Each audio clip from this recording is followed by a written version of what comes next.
Welcome back, ladies and gentlemen. Now we have with us Mrs. Sasha Fratte. She is a publisher, and she is here in Cairo and at the 51st round of the Cairo International Book Fair because she is filming a documentary called The Grand Return. To know more, well, first of all, welcome to Egypt, Sasha, and thank you very much for being with us. Thank you very much for having me. Now tell us more about this documentary you're filming here. Yes, the documentary that I'm producing is called The Grand Return. I'm working with the EMPC and with Dr. Zahi Hawass. The idea behind The Grand Return is to have a new look at our ancient past. So we're returning to have a new look at our ancient past to really start unveiling more of the wisdom. There's so many missing pieces to the puzzle, to the story as we know it. And there's so much still to be explored. You look at Egypt and there's so much here already. It's one of the richest places in the world for all of this ancient wisdom. A lot of it that we still don't fully understand, even what we have available to us. And there's so much more to be uncovered, and so we really want to start traveling deeper and to start peeling back these layers of time and place and try to reconnect with some of this ancient wisdom to see if we can have a better understanding of even our present and moving forward into our future to be more connected and wonderful. So we're glad to have you here in Egypt, Sasha. For how long have you been here? I mean, is it the first time you visit? I mean, for how long have you been working on The Grand Return? Well, this is my third time in Egypt, actually. We started production in September. So we've just come back and we've resumed our production this month and working with Dr. Hawass. We started already with the Sphinx, so we're starting to review all that Dr. Hawass has done over so much time now. He's really discovered a lot at this location, but also trying to understand the mysteries. A lot of people have a lot of different ideas about what the story is, and there's still a lot of questions that remain. So we're returning also to look at Dr. Hawass's journey and see what's important to him. Where should we start looking to next to see what we can uncover? And more than just Egypt, we want to connect this as well with other locations around the world. So, like in Africa. In Africa, there's actually a lot of artifacts and a lot of things hidden under the sands as well. Artifacts that relate to the story. Where specifically, Sasha? I mean, which countries, which regions?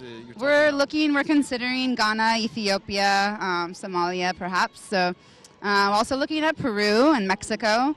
So our goal is to really kick this off with the first few episodes for the series, and we want to turn it to be an ongoing series because there's a lot to discover still. So we've been speaking with Dr. They're very ambitious. A lot of missing pieces and puzzles. Yeah. We're talking about the ancient Egyptian life in general, or particular stories that are still missing, because we're talking about, yes, the ancient Egyptian civilization, yes, there are secrets that haven't been revealed until this very day. But yes, we know more about it, but not, there are still secrets, like mummification, for example, remains one of the secrets, like building the pyramids remains one of the secrets. So are you talking about the ancient Egyptian civilization in general, or particular stories? Well, there's actually evidence all around the world, not only Egypt, for advanced technology or advanced ways of constructing materials, why they chose certain materials, and we seem to have lost touch with some of this knowledge. Even being an advanced society today, or a modern society, there's a lot of things that we don't even understand how to replicate today. We don't understand exactly how they did it. So somewhere along the way, we've lost this information and this ability. And we look back to this evidence of really advanced ways of living. So we're looking for that more evidence, basically, to really understand, right? There's still a lot of questions to answer. Yes, yes. I mean, this is very, very ambitious, very, very interesting. We definitely love to watch it once you accomplish it. So you're an American, right, Sasha? Correct, yes. I mean, which state do you live in? I'm actually based in Portland, Oregon. So how's the weather different from Portland here? It's actually very similar, but Yeah. I wasn't really paying attention to the forecast, so Yeah. I was excited to come to the Egyptian sun, warmth. But Wonderful. Let me yeah. ask you, I mean, you said, you mentioned potential future destinations, I mean, and the countries you chose are, you know, perfect. The Gold Coast, I mean, the Maya, the Aztec, I mean, this is where you're going everywhere, basically. But why not also Rome and Athens? I mean, if you're talking about advanced ways. Oh, there's many places. I yeah, mean, there's right. China as well. We've been talking about China as well, for example. There's many places to go to. I'm just mentioning some. It'll take years. It could take years, yes. Yes. Well, we were talking with Dr. Hawass about another idea as well that would take us all around the world. But this would just be, he says, 5 days at each location. So we could do that in a year. Yes. But That should be interesting. it Okay, would. now you told me that this is the third time you come to Egypt, right? Yes. But is this the first time here at the Cairo International Book Fair, or did you get a chance to come before? Yes, I actually came. This is the first time that I'm attending the book fair. I came to participate and watch Dr. Hawass with his book signing today and his presentation. So this is my first time experiencing it. It's very beautiful. Your very large impression? facility. Yes, it's a wonderful experience so far. Good. Sasha, for how long have you been into, you know, in this journey, in this search for the past, for the secrets, and I think it's been most of my life. I've been, I call myself a perspective seeker because I love to explore possibilities, and a lot of people have different perspectives and different points of view about the very same story or the very same concept. And so it's really been a lifelong, you know, traveling and exploration, watching a lot of shows that really open your mind and raise these questions that really pique my curiosity. For my job as a publisher, I own a magazine, and so I do a lot of interviews. It's a lifestyle publication. And so I do a lot of interviews with subject area experts, and so I get to learn and ask a lot of these questions to get their point of view and their expertise. So it's sort of an expansion of that journey. so for tell me. us about some of the most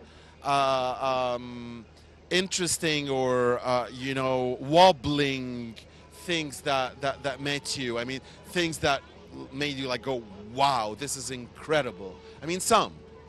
And like it pertaining Whether to in Egypt, whether regarding the, I mean, ancient Egypt or elsewhere. Sure. Well, I think a big part of it started with my first time coming to Egypt because I came to cover another group for the magazine. So I was actually coming to work and take photos and video to cover the event for them. But it was a really interesting group, and they were taking us to some amazing experiences. So I got to spend the night inside the 3 Great Pyramids on the Okay. night of a full moon. And Wow. I got What to an stay for- experience. Yes, it really you was. can make So- a whole documentary about that. You absolutely could. Yes. Yeah. So we got to go down into the subterranean chamber and spent hours inside with the king's chamber and inside all 3. And we went to many different site locations around Egypt, and so that really intrigued me just to experience this firsthand and go to some really special places that not a lot of people get to go to. Okay. And then I followed that same group to Peru, and we visited a lot of ancient sites around Peru. And so then again, I was seeing firsthand these similarities to some of this really advanced techniques, these precision cut stones, these megalithic rocks, and a lot of similar concepts for why, what these purposes were in Egypt and in Peru. And so it's really fascinating. There's just so many questions still, so Yes. there's a lot for me to continue to pursue. So I believe and- part of your job was to interact with the Egyptian people, getting to ask questions, investigate, if I may say. So how did you get to do that, and what was your impression? Well, on that first trip, I got to speak with, we had 4 or 5 guides on the trip for this first time coming to Egypt, and they were all experts in certain areas. So in geology was one of them. So they weren't just tour guides, they had another specialty, and one of them was an archaeologist. And he was telling me stories that you just don't hear, you don't read about online. And I was like, wow, people need to come back and they need to travel deeper, because we're always drawn to the really well-known sites, the Sphinx and the pyramids, and people have a short amount of time to go take their vacation and see these places. So they're going to go do it at the pyramids or the Sphinx. But we need to go and show and connect people to some of these other stories that are lesser known and really kind of mind-blowing. So that really attracted me to come back and then look at Dr. Zahi Hawass. So I like to go right to the experts and get their perspectives, and people who have really spent their lives and have a passion for what they do. That's another experience. Yeah, it's a whole nother experience, and you get so much wonderful information when you can connect with those people. I mean, just seeing Dr. Hawass, you feel, I mean, I don't know, Hela, if you agree with me or not, or Sasha, but you feel that he is an ancient Egyptian. I mean, he was there. That he gives you this feeling. Yes. He was there thousands of years ago. That's the impression that I personally get when I'm face to face with it. Well, he's so connected with it by now, you know. He's like he said, at the Sphinx, he's excavated every piece of sand there. He's so connected to all of these sites and brushing off the dust for that final clearance to show you, reveal the tomb.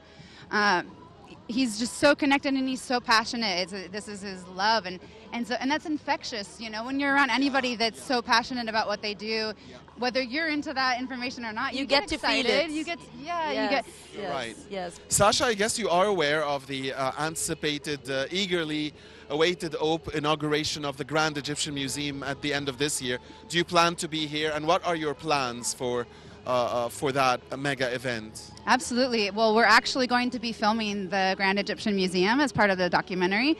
So we'll be visiting the museum this week.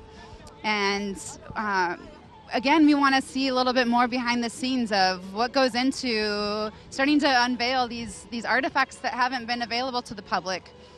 So we're gonna go in and see the labs where they're preparing some of the artifacts for display and get a sneak peek before it opens. And I would love to be here as well for the inauguration when it finally opens. It's going to be very exciting. Love to have you. Thank you. Of course, we wish you best of luck in your job here, and I'm looking forward to taking a look at this production, because I'm sure that the American people would be very much interested also to take an in-depth look into such type of work being done here in Egypt. So I'd like to thank you very much, Sasha Fratte, publisher, for being with us here on Nile Cruise, and wishing you best of luck. Thank you very much. Thank you. I appreciate it for having me. Thank you so much. And ladies and gentlemen, stay tuned. We'll be right back after a short break.